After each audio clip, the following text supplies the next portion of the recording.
Welcome back, skeptical horror fans. Look, I know a lot of you have seen literally every trick in the book. You watch a setup and think you know exactly how the ghost story is going to play out, right? Well, today, we're going to meticulously break down a piece of source material that tackles a classic haunted house trope, but it masterfully subverts all of your expectations. Our explainer today dives into the mystery of the old mansion. We're going to treat this narrative like a blueprint, basically dissecting exactly how it manipulates tension and totally plays with our preconceived notions of horror. So here's a question for you. Do ghosts really only come to scare us?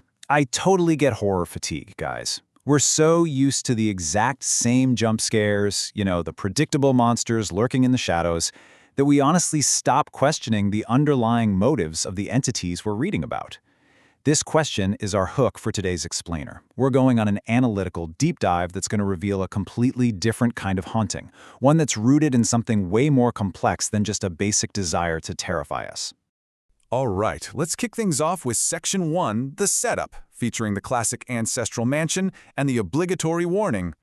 Okay, so let's dive into this setup. We're introduced to Vikram. He's a jobless 28-year-old who arrives at this sealed ancestral mansion at 11 p.m. in the pouring rain. I mean, it's the perfect textbook isolation scenario, right? But Vikram brings this distinctly modern skepticism with him, just flat out claiming it's all superstition. Contrasting him is Ramlal, the village watchman, who represents that deep-rooted primal fear with a super specific warning. Don't go upstairs after 9 p.m. This is a brilliant contrast because it instantly lowers our guard. It plays directly into that expected trope of the foolish, overconfident city protagonist completely ignoring the terrified local. We're practically rolling our eyes at Vikram, thinking we know exactly how he's going to get punished for his arrogance. Moving right along to Section 2, the investigation, Night 1. Let's treat this haunting like a cold case file, okay? We're going to methodically map out the evidence, looking purely at the chronological facts. At 11 p.m., Vikram arrives. Fast forward to 1:30 a.m., and there is a sudden, unnatural chill in his room. The text makes a point to note that the windows are tightly shut, yet the temperature just absolutely plummets. Then, literally 5 minutes later, at 1:35 a.m., the auditory escalation begins, and it's not just your standard old house creaks. The source describes heavy, deliberate footsteps coming from the exact room Ramlal warned him about. Thack, thack, thack. They're heavy, guys, like a real person, not a rat or settling wood. And visual evidence accompanies it. This distinct, sickly yellow light bleeding out from under the door of that forbidden room. The tension here? Meticulously constructed. Which brings us to Section 3, the lore, Kamala's tragic past. So, the next morning, the investigation shifts into the lore phase as Vikram seeks out the village elder, Panditji. According to his revelations, this entity isn't some ancient, nameless demon. It's Kamala, Vikram's own great-grandmother's younger sister. Suddenly, the motive becomes intensely personal. She was locked up in that very room 15 years ago simply for being different, for claiming to see things that others couldn't.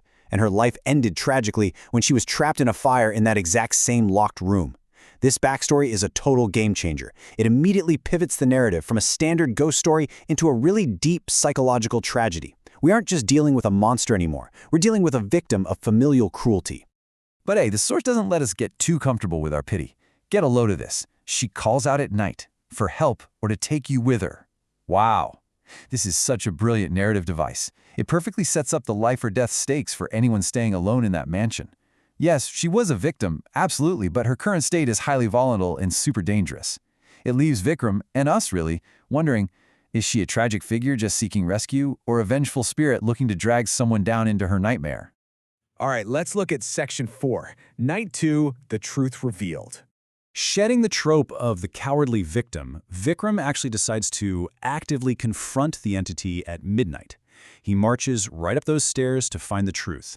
But instead of a monstrous ambush, the jump scare we all expect, the door opens to reveal a room full of burnt furniture, a dusty old portrait, and a half-burnt, deeply sorrowful shadow that simply whispers, "Nobody listen to me, will you?" Man, the emotional weight of this single whisper literally changes everything. Kamala's true motive was never revenge against the living. It was profound sorrow and just absolute isolation. She just wanted to be heard, to not be erased by the family that locked her away. It's a heartbreaking realization, and it makes us rethink the entire concept of why a spirit might linger in the first place. And finally, Section 5, The secret of the creepy diary. At first, the story seems to wrap up perfectly. Vikram takes action, he tells Kamala's true story to the entire village, bringing her the validation she was totally denied in life. He performs her last rites properly, the noises stop, the mansion is quiet. The author basically lulls us into this beautifully tragic, peaceful ending. A neat, satisfying conclusion, right? Well, hold on. That is, until the cleanup phase. Vikram is sweeping out the room and he finds a hidden diary behind the wall. It reads, "If you are reading this, I've been seen again. I return every 15 years. Next time might be your turn." Are you kidding me? This is a massive, jarring twist dropped right at the finish line. Kamala's piece was a complete illusion. Her cycle is actually tied to a 15-year loop, which exactly matches the amount of time the mansion was closed. This shattered false sense of security leaves us with a final, chilling realization. Did Vikram actually solve the haunting, or did he just reset the clock? So I want to leave you with this thought today. When you dig into the tragic past of an old mansion, are you really putting it to rest, or are you just waking it up for the next generation?